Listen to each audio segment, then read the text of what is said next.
Saya 2 minggu pertama di BUMN diare setiap hari, setiap saat ke kamar mandi. Untung kalau di Rut punya kamar mandi sendiri jadi nggak kelihatan. Tapi saya diare. Karena stres. Kan orang stres gak ada yang ngaku ya.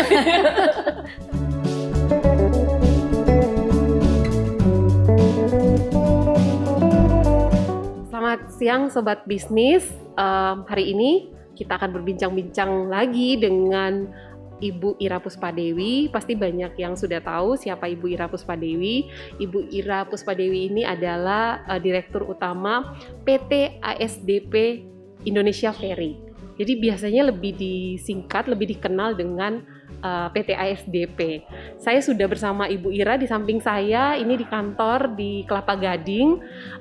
Kami hari ini mengenakan masker, tetapi untuk kepentingan syuting ini kami akan mencopot masker. Kami sendiri sudah menerapkan standar protokol kesehatan yang ketat, jadi tidak masalah. Oke, kita sapa dulu Ibu Ira. Selamat siang Ibu. Selamat siang. Boleh dibuka masker ya Bu ya? Kita buka ya. Boleh. Biar kelihatannya aslinya. Ya. Gimana? Apa Iya, kabar Bu. Mbak Maria? Baik, baik banget. Ibu juga sehat kan? Alhamdulillah. Oke. Nah Bu, mungkin kita mau gali sedikit nih ya Bu tentang kerjaan Ibu sehari-hari ini sebagai Dirut ASDP. Jadi sebelum Dirut ASDP juga Ibu di PT Pos, Betul. terus di Sarinah. Betul. Zaman saya dulu masih lebih muda dikit. lebih muda dikit. Jadi udah sering ketemu Ibu juga. Iya. Jadi sekarang di ASDP, dunia yang sama sekali berbeda. Ini Iya. 3 BUMN punya spesialisasi masing-masing. Iya. Bisa diceritakan sedikit? Saya gini, yang perjalanan hidup nggak tahu ya. Kenapa di sini kayaknya hanya Tuhan dan Menteri yang tahu karena kita ditugaskan Menteri.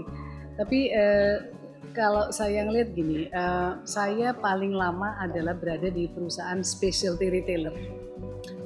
Saya 17,5 tahun di perusahaan itu, dan di situ saya melihat bahwa dari retailer itu yang paling utama tuh apa sih? Customer intimacy. Customer intimacy itu belajar tentang bagaimana memahami maunya konsumen. Nah, kemudian ketika saya masuk ke Sarinah, kayaknya masih nyambung-nyambung nih, karena specialty retailernya kebetulan baju. Yang Mungkin ada yang agak bingung Ibu. Jadi sebelumnya di salah satu brand internasional ya? Iya, brand internasional yang terbesar untuk fashion gitu di Amerika. Terus masuk ke Sarinah, orang lihatnya mungkin masih masuk akal lah gitu ya, masih baju-baju juga gitu, walaupun di Sarinah fokusnya UMKM. Terus ke Pos, saya ngelihatnya gini, oke, retail itu perlu logistik banget. Ya udah, sebelum masuk retail itu ada logistiknya. Terus kayaknya saya masuk ke upstream gitu, dari retail ke belakangnya lagi gitu ya, itu logistik. Terus kan saya juga dipindah nggak minta gitu, ini pasti Menteri juga ada kriteria tertentu yang saya juga nggak tahu persis gitu. Tapi kemudian saya ditugaskan ke SDP, jadi upstreamnya lebih ke atas lagi gitu. Habis dari retail, logistik, kemudian ke transportnya gitu. Tapi kalau saya mau ngambil benang merahnya sekali lagi customer intimacy. Dan saya bersyukur saya masuk ke ASDP itu pertama ketika ASDP sudah mulai tumbuh kesadaran ada pentingnya customer intimacy. Karena tadinya namanya ASDP itu dilahirkan oleh Kemenhub yang ininya masih ada pangkat-pangkatnya juga gitu. Ini juga masih ada sisa-sisanya, di mana hierarki banget. Kemudian masih ada sense bahwa kita tuh penyedia armada, punya armada, orang berterima kasih kita angkut gitu. Belum kuat perasaan bahwa kita ini melayani pengguna jasa. Dan melayani pengguna jasa, kalau dulu kita dengan moda pengangkut itu, kita bisa bilang bahwa setelah diangkut dengan aman, nomor satu kan safety ya, tugas saya selesai. Sekarang kita enggak, dengan customer intimacy, kita ingin orang menyeberang, aman sih pasti, it goes without saying, tetapi bagaimana menyeberang dengan bahagia gitu, dengan nyaman, dengan senyum. Nah itu yang masih belajar, kita sudah mulai belajar, tapi menurut saya masih long way to go, masih harus belajar lagi. Jadi itu sih minimal kan saya harus bikin justifikasi nih, apa kok bisa di 3 BUMN nyambungnya apa? Kalau saya bilang mungkin customer itu masuk. Iya, jadi bukan sekedar membawa orang dari satu tujuan, ya dari satu tempat ke tujuannya gitu ya. Iya, tapi dengan gembira, dengan bahagia, dengan nyaman. Iya, itu yang kadang-kadang terlupakan. Iya. Karena orang fokusnya justru di situ, ya udahlah, kita antarin saja gitu. Betul. Sampai ke tujuan. Dan Mbak Maria kan tahu persis ASDP gitu dari sebagai anak pulau ya. Sebagai anak pulau yang dari dulu selalu menggunakan ferry. Itu dia. Kalau anak barat sih mungkin Indonesia Barat mungkin nggak terlalu familiar ya. Paling Merak Bakauheni ke Tapanggiman. Tapi anak pulau tuh kan bisa tiap hari harus naik ASDP gitu waktu itu. Dan saya kira mudah-mudahan transformasi yang kita canangkan tuh terasa di pengguna jasa. Itu yang kita harapkan. Nah, kalau lihat tiga BUMN yang berbeda punya tantangan masing-masing. Yeah. Ini apalagi masuk ASDP yang notabene lekat dengan laki-laki gitu ya. Gimana Bu Ira beradaptasi di sini? Saya kadang-kadang gini, saya yakin Mbak Maria juga perjalanan hidupnya nggak planning tuh jadi pemerintahnya bisnis Indonesia cewek umur segini gitu. Tapi kalau mau dilihat kadang-kadang ya itulah misteri garis Tuhan ya kalau saya bilang. Saya kebetulan saya merasa sudah dipersiapkan alam barangkali GR-nya gitu masuk ASDP karena saya anak terkecil dari 11 bersaudara di mana 7-nya cowok. Jadi kalau 7 cowok biasa udah berantem sama cowok, udah bernegosiasi. Kita udah cukup kenal cowok itu kayak apa dan bahwa cowok sama cewek itu memang makhluk yang berbeda sekali itu. In some ways saya sudah familiar. Jadi sebenarnya shocking sesungguhnya tuh bukan masuk ASDP kalau saya. Shocking sesungguhnya masuk BUMN. Itu yang dengan apa ya, terutama rigidnya BUMN itu buat saya awal-awal tidak mudah. Saya beberapa kali ditanya orang dan saya cerita dan nggak malu karena udah terjadi lah. Saya 2 minggu pertama di BUMN diare setiap hari, setiap saat ke kamar mandi. Untung kalau di Rut punya kamar mandi sendiri jadi nggak kelihatan. Tapi saya diare. Karena stres. Kan orang stres gak ada yang ngaku ya. Tapi saya merasa bahwa perasaan gitu datang dari perusahaan multinasional yang tatanannya lebih established lah ya kalau saya boleh bilang di BUMN ini. Saya merasa awal-awal itu kalau saya pencet tombol A mestinya keluar A aksen kalau di sana. Kalau di BUMN kemarin yang awal-awal saya kerjakan tombol A, loh tombolnya hilang gitu. Maksudnya kemana nih yang tadi saya minta gitu. Nah itu berbeda banget dan itu adjustment yang luar biasa. Ini mungkin baru tidak banyak orang yang tahu ya bahwa seorang Ibu Ira begitu pindah dan masuk BUMN dan sempat 2 minggu itu 2 minggu. Maksudnya nggak keren banget, but it happened. Shock Bu. Iya nggak mau ngaku, perasaan kuat-kuat aja, tapi kan tubuh itu nggak bisa dibohongin ya. Ada psikologis tertentu yang kemudian mempengaruhi biologis kita gitu dan terjadi gitu. Tapi kan akhirnya sampai sekarang juga di ASDP kayaknya lancar-lancar aja Bu. Bicara ASDP banyak sekali perkembangan yang terjadi kan Bu, banyak sekali transformasi yang Ibu lakukan gitu. Nah ini menurut saya sebuah capaian yang tadi yang dilaluinya juga harus 2 minggu berhadapan. Jadi BUMN-nya itu shock, tapi kemudian setiap BUMN ya ada dinamika sendiri yang harus dikelola. Apa sih yang paling susah Bu ketika masuk BUMN khususnya di transportasi ya? Ya. Gini, BUMN transportasi yang paling untuk ASDP saya ngelihat gini, yang paling problematik terutama dilihat di Merak Bakauheni dan Ketapang-Gilimanuk. Karena apa? Karena ini adalah volume 60% terbesar kita. Kemudian kita yang kedua ini kalau masalah secara operasional kalau di hari yang peak season betul menjadi problem nasional. Kadang-kadang saya suka bercanda, ASDP ini sebagai perusahaan nggak ngetop, tetapi antriannya di Merak Bakauheni Ketapang-Gilimanuk itu udah dipantau oleh TV-TV seluruh Indonesia siap ditunggu kalau macet gitu kan. Entar lagi. Oh, enggak. Untungnya ada kebijakan. Nah, tetapi itu menurut saya udah challenge yang langsung saya lihat ini nggak bisa kayak gini deh. 47 tahun kita melakukan hal yang sama dan tiap tahun volume kendaraan nambah. Dengan ada aksesnya Sumatera juga, tol yang seperti itu aksesnya makin lancar, kita nggak boleh jadi bottleneck. Maka dua hal yang saya canangkan segera adalah kita harus mengubah satu, moda pembayarannya tidak bisa tunai lagi. Yang kedua, saya bertekad waktu itu nggak boleh ada antrian yang tidak terukur. Terburuknya Mbak Maria, saya pernah mungkin cerita, terburuknya kita tahun 2012 pernah sampai 26 km antrian di Merak. Dan itu mengerikan. Nah, itu isu safety juga ya, orang bisa pingsan, bisa chaos sosial. Dan itu yang kita harus berubah. Nah, saya masuk di sini tahun 2017 Desember. Agustus 2018 kita sudah mulai non tunai di Merak Bakaheni dan Ketapang Gilimanuk. Di Lebaran pertama sudah non tunai. Tentu kita benchmark ke teman-teman BUMN yang duluan di Jasa Marga, kemudian di KAI. Jasa Marga perlu waktu sekitar 5 tahun untuk mengubah dari moda tunai menjadi non tunai.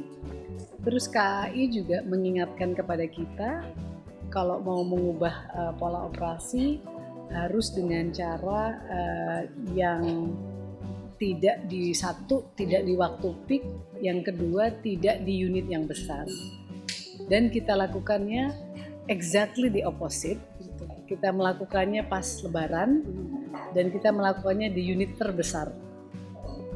Bercanda kita setelah terjadi dan alhamdulillah sukses ya, walaupun tentu banyak improvement yang harus dilakukan, kita melakukan hal yang gila di waktu yang edan. Hal yang gila di waktu yang edan. Kayak gitu. Tapi gini, saya yang percaya gini, ada lagu New York. If you can make it in New York itu kan ibu kota dunia yang kompleksitasnya luar biasa. If you can make it in New York, you can make it anywhere. Saya bilang, if you can make it during Lebaran, you can make it anytime. If you can make it at Merak Bakaheni, Ketapang Gilimanuk, you can make it anywhere. Tapi beresiko sekali. Tapi ya itulah, saya pikir salah satu tugasnya leadership adalah berani ambil risiko yang tentu sudah diperhitungkan. Karena buat saya sederhana. Kalau sosialisasi mau pasang di Bisnis Indonesia, mau pasang di media apa aja, cakupan orang untuk segera mengadopsi ke behavior yang baru itu tidak mudah.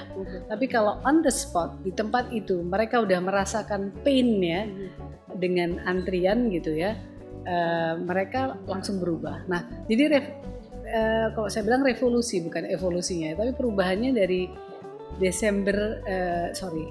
Agustus 2018 mulai pembayaran non tunai. Kemudian di Lebaran berikutnya sudah dengan reservasi online, dengan KTP tadinya. Kemudian KTP itu ternyata cuma perlu waktu kurang lebih 20 detik karena kan ada manifest yang harus dimasukkan. Tapi ternyata 20 detik itu panjang kalau antriannya panjang. Jadi kita langsung memutuskan nggak bisa lagi go show walaupun pakai KTP, kita mesti pakai reservasi online. Jadi pre-journey-nya harus dilakukan sebelum ada orang di pelabuhan. Jadi itu Maret 2020. Jadi Mbak Maria lihat 2018 satu lebaran berikutnya pakai KTP. Kemudian di Lebaran berikutnya sudah tidak ada KTP lagi, bahkan reservasi online, sehingga terutama hak-hak pengguna jasa terhadap asuransi bisa lebih dijamin gitu. Karena ini yang sebenarnya tadi yang Ibu bilang, ingin orang tuh bahagia sampai di tempat tujuan ya. Karena terus terang kalau bicara penyeberangan beberapa tahun silam itu dari awal aja udah stres Bu. Iya, Dari nunggunya beli nggak jelas, tiket, dari iya. nunggu, Iya, ya kan iya. panjang. Begitu udah sampai di lokasi, di tujuan, jadi agak yang ya udah cerita-cerita buruk itu udah terjadi kan Iya. sebelumnya. Iya. Jadi tapi gini, it's not without pain ya. Painnya bagi semuanya. Nah, tantangannya buat saya yang paling berat justru mengajak masyarakat untuk mengubah perilakunya. Karena kalau kita sering cari gampangnya ya, jadi kita bilang, ada yang bilang, terutama yang bilang ini justru orang yang sangat terdidik. Orang tadinya khawatir bahwa nanti pengguna truk bisa nggak nih, supir truk gitu. Mereka punya cara, ternyata nggak apa-apa gitu. Tapi orang yang terdidik merasa bilang gini, oh biasanya datang langsung beli tiket langsung berangkat. Sekarang mesti ngisi KTP, mesti gini.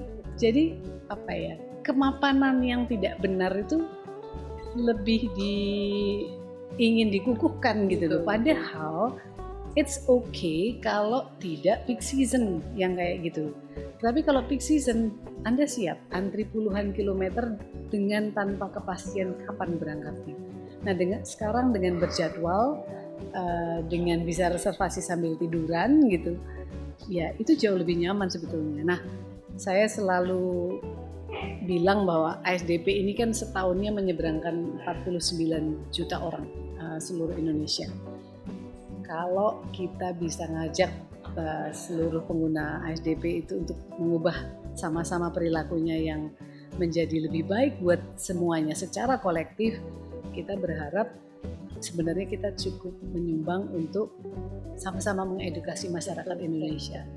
Saya sering pakai kata-kata peradaban gitu. Kita mencoba meningkatkan peradaban di dunia penyeberangan. Karena sebenarnya sederhana, peradaban itu apa sih? Dimulainya dari yang bersih, dari yang tertib, dari yang teratur. Itu aja sih, tapi itu nggak gampang. Tapi at the same time saya juga gini, kalau kan masih ada orang sosial media, pejabat yang marah gini-gini, saya bilang, oh siap, kita kalau constructive feedback pasti kita menjadi masukan untuk kita perbaiki. Tapi mohon ini Pak, semangatnya ini bukan soal ASDP saja, tapi buat ngangkat derajatnya bangsa Indonesia. Karena ASDP kan di seluruh Indonesia, di bagian yang terpelosok pun, nah kalau itu tadi 49 juta orang ikut sama-sama ngangkat peradaban dari dunia penyeberangan, rasanya impact-nya besar. Bicara tentang peradaban, ASDP juga banyak melakukan semacam perubahan-perubahan di beberapa pelabuhan. Banyak pelabuhan yang kecil yang mungkin selama ini orang juga tidak pernah mendengar namanya gitu. Betul. Iya kan? Jadi akhirnya sekarang itu diubah sehingga menjadi tadi jauh lebih bersih, jauh lebih tertata, sehingga tadi menciptakan selain peradaban apa ya kalau bahasanya, jadi kayak mengangkat derajat orang-orang di sekitar situ juga. Saya menurut saya kelas bangsa ini tuh dilihat dari hal yang paling kecil yang kita bisa rasakan. Kalau Mbak Maria ke Jepang, public toilet di sana mungkin selama yang saya tahu ke beberapa negara, salah satu yang terbersih di dunia itu di Jepang. Dan saya sering ngomong toilet itu mungkin hal yang kecil tapi it tells a lot tentang manajemen. Kalau manajemen kita bagus, biasanya toiletnya nggak mungkin buruk. Udah lihat aja toilet, berarti atasnya pasti bagus. Toilet aja yang paling belakang gitu ya, kita perhatikan, apalagi yang depan gitu ya. Bu, keputusan terberat apa sih yang pernah Ibu ambil selama ketika di ASDP ini? Ada nggak yang kira-kira paling berat Ibu lakukan? Mungkin dua hal ya. Yang satu ini terkait mengubah perilaku tadi ya. Perilaku ini kan social engineering ya, yang puluhan tahun nggak berubah, kemudian sekarang kita melakukan perubahan yang sangat besar, perubahannya dalam waktu yang sangat pendek, resikonya tinggi, kita juga berantem internally gitu, bahwa takut beresiko karena ada yang pernah, salah satu direksi di kami, ada yang pernah kejadian betul-betul pas dia jadi GM dan melakukan perubahan, disabotase betul gitu oleh pengguna jasa yang tidak nyaman dengan cara baru itu berat banget. Tapi saya sih bercandanya gini, saya berani bukan karena saya benar, tapi saya berani karena tidak tahu. Ya, karena saya baru dari industri ini, tapi saya tahu apa yang harusnya tadi konsumen rasakan, customer intimacy itu. Saya hitung-hitung, tentu saja dengan list yang panjang apa yang dihitung, dan kalau ya ada nekatnya sambil doa, ya udah Bismillah aja bisa jadi gitu. Itu satu, berat. Yang kedua, saya paling berat kalau harus mengenakan hukuman terhadap hal-hal terkait fraud, karena kan ini soal hidupnya orang gitu ya. Tetapi saya selalu melakukan itu secara kolektif, artinya ada kalibrasi dari peers, dari teman-teman sesama BOD, karena nama perusahaan adalah hal besar yang harus kita pertahankan. Mohon maaf kalau dalam proses kita menjaga nama besar perusahaan ini, nama baik perusahaan ini, ada orang yang harus tercoret. Tapi itu selalu berat, karena kan kita selalu ingat ini bapaknya siapa gitu ya, ini keluarganya berapa gitu. Tapi ada nama perusahaan yang harus dijaga yang lebih besar. Dan itu ya mungkin koreksi kalau saya salah. Biasanya perempuan tuh lebih mikir ke situ ya.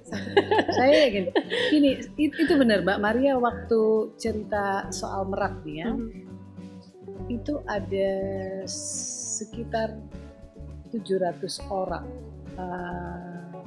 penduduk sekitar yang benefiting from, saya ngomongnya informal economy ya, yang tidak menguntungkan buat pengguna jasa, tapi buat mereka itu mata pencaharian sudah puluhan tahun. Mungkin kalau saya pakai full force, kita ada sumber dayanya, mau pakai pengamanan yang full force deh gitu ya. Tapi saya merasa apakah itu gitu, kemenangan sesungguhnya? Saya selalu ingat bahasa yang kita pakai kan sering bahasa preman. Tapi kenapa kita ngomong pakai bahasa itu? Karena kita elites, kita orang elit yang jauh di atas mereka secara sosial dan ekonomi. Kita merasa kenyamanan kita terganggu, kita labeli mereka dengan preman misalnya. Tapi kalau dilihat dari segi manusia gitu, mereka cuma orang yang cari remahan yang tercecer gitu di situ. Maka saya tidak melakukan itu full force.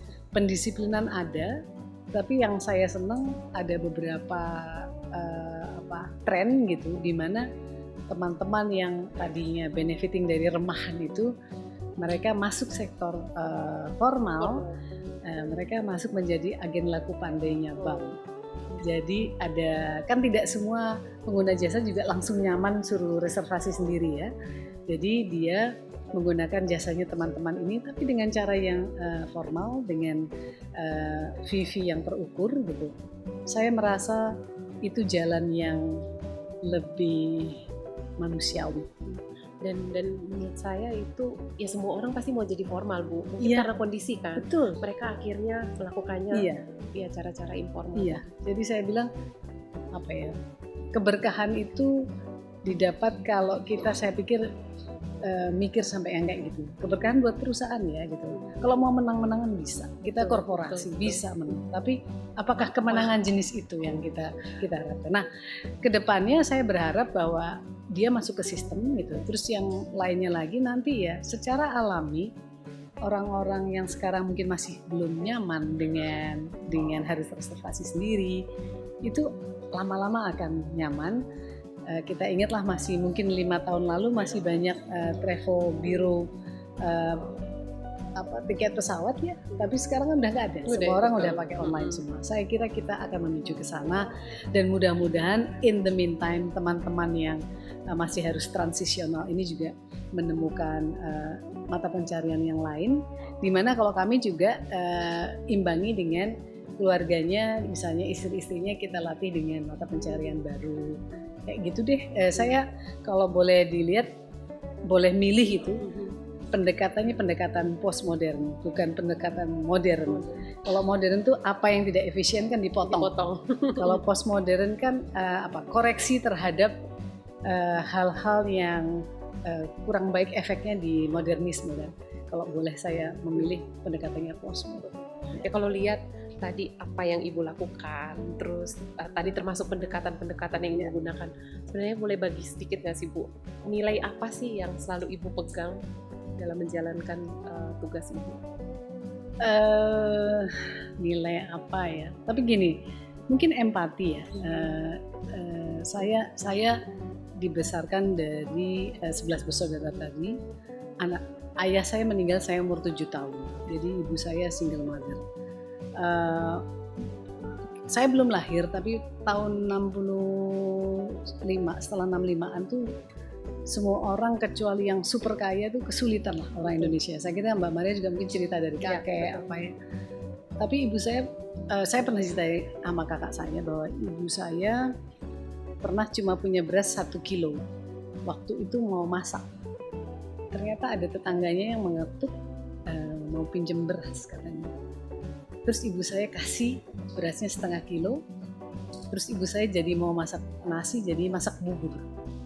Tapi banyak. Iya, buat saya mungkin itu cerita kecil yang saya juga tidak menyaksikan langsung. Tapi kayaknya untuk berempati, untuk berbagi nggak harus jadi kaya dulu kok. Juga hal yang sama untuk memahami orang lain sebelum kita minta dipahami.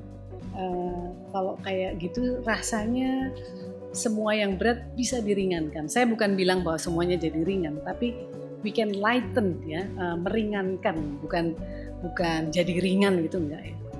Kayaknya itu ya.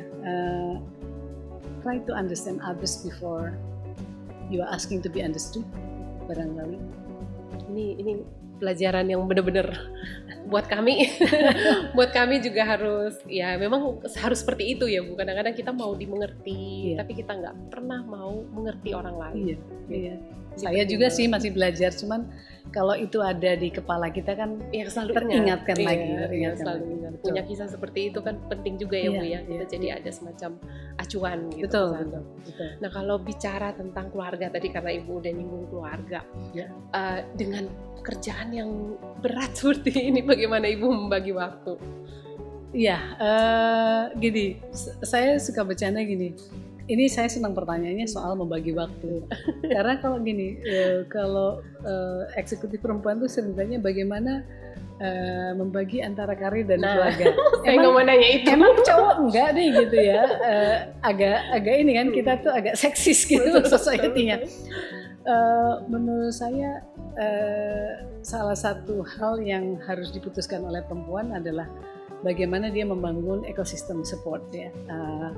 Di rumah saya, kalau saya bilang ya mulai dari kesepakatan dengan yang di rumah, apa yang kita mau capai sebagai keluarga, kemudian pembagiannya seperti apa.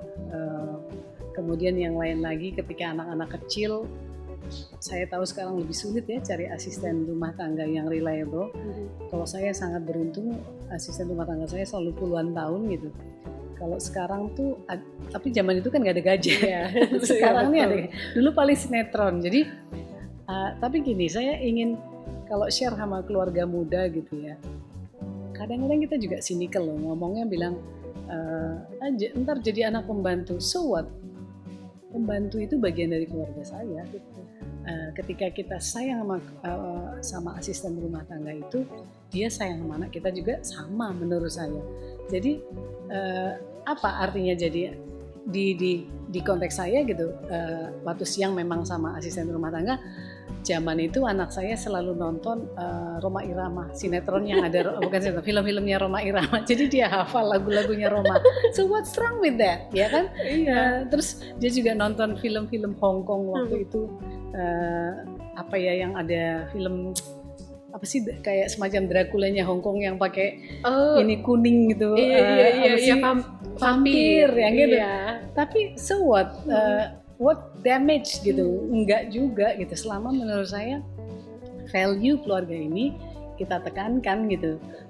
Yang paling penting itu kan cuman kembangannya, kita juga nonton apa gitu. At the end of the day, ketika kita sudah sempat menyampaikan value yang solid, value itu kan yang menyortir apa yang akan masuk ke anak-anak, apa yang masuk ke keluarga kita. Itu sih saya percaya. Jadi sekali lagi kalau ditanya, menciptakan mungkin ekosistem support yang baik dari awal. Itu bagian dari leadership kita sih gitu. Dan nggak perlu harus dituntut untuk memilih gitu ya. Iya, kadang-kadang kan masih banyak pertanyaan seperti itu. Iya. Mau milih jadi wanita karir atau Iya, dan buat saya paling berat itu pertanyaan soal kodrat. Iya. Padahal kodrat itu kan biologis, bukan sosial, bukan peran-peran sosial gitu. Saya bilang kodrat itu ya melahirkan dan menyusui buat perempuan.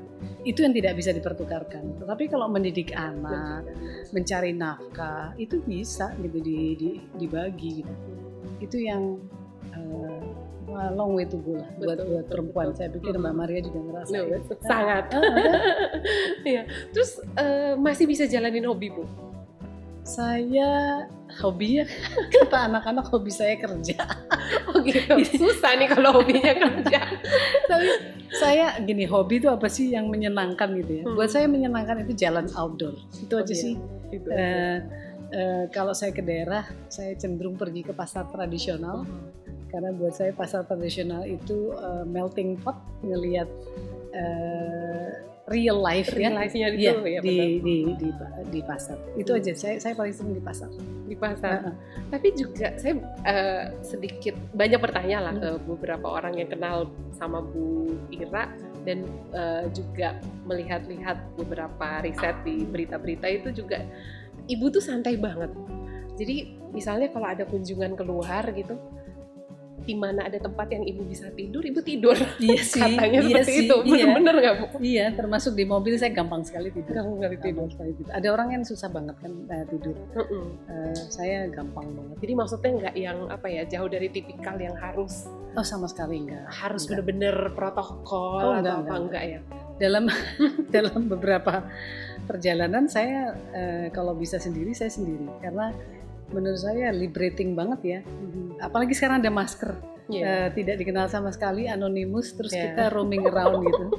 Tapi kadang-kadang lucu. Saya kemarin naik pesawat, gini, teman-teman tuh suka kadang-kadang men-set kita kalau di route harus gini-gini gitu.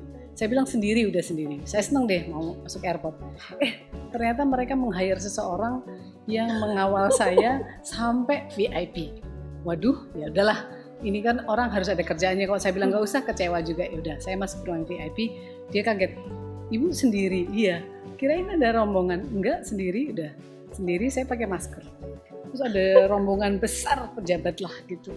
Terus pada lirik-lirik saya juga don't bother untuk kebetulan saya tidak kenal juga dengan pejabat ini.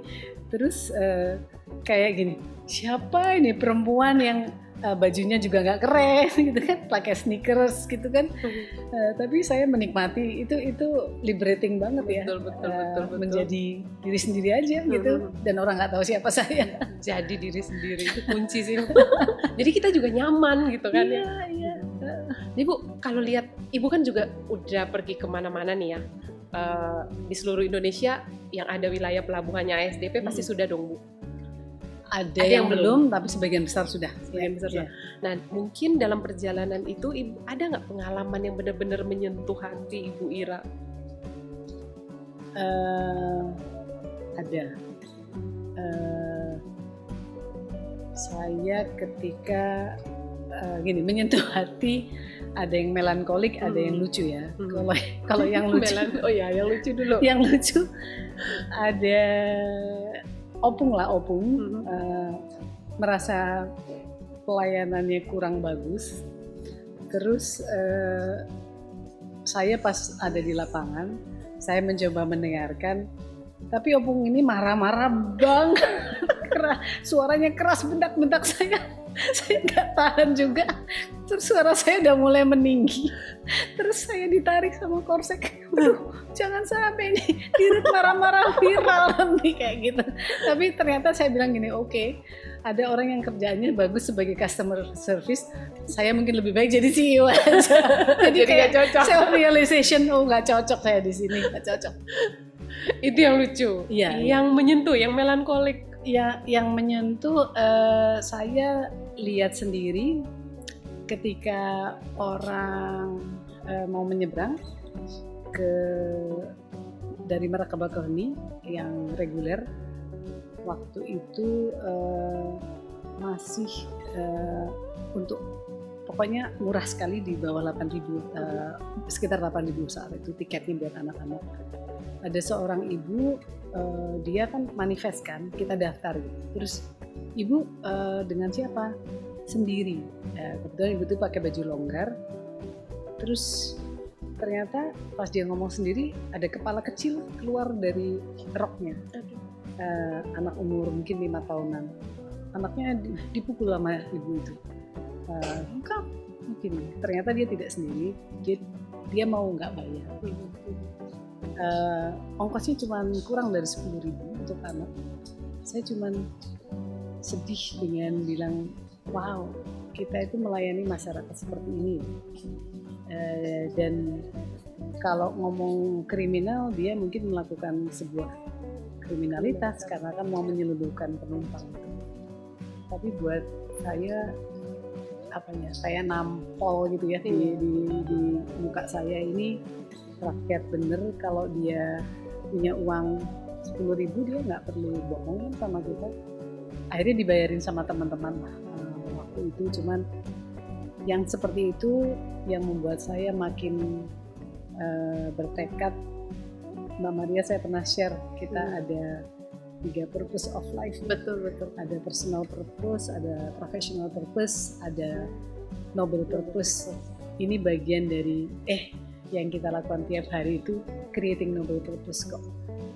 Dan sebenarnya kita punya mekanisme, kalau memang orang tidak mampu bayar, adalah administrasinya gitu supaya di register dulu gitu. Tapi kan bagi orang pada posisi seperti ibu ini, meregister aja sesuatu yang menakutkan. Jadi kembali lagi empati deh, jangan melihat sesuatu hitam putih.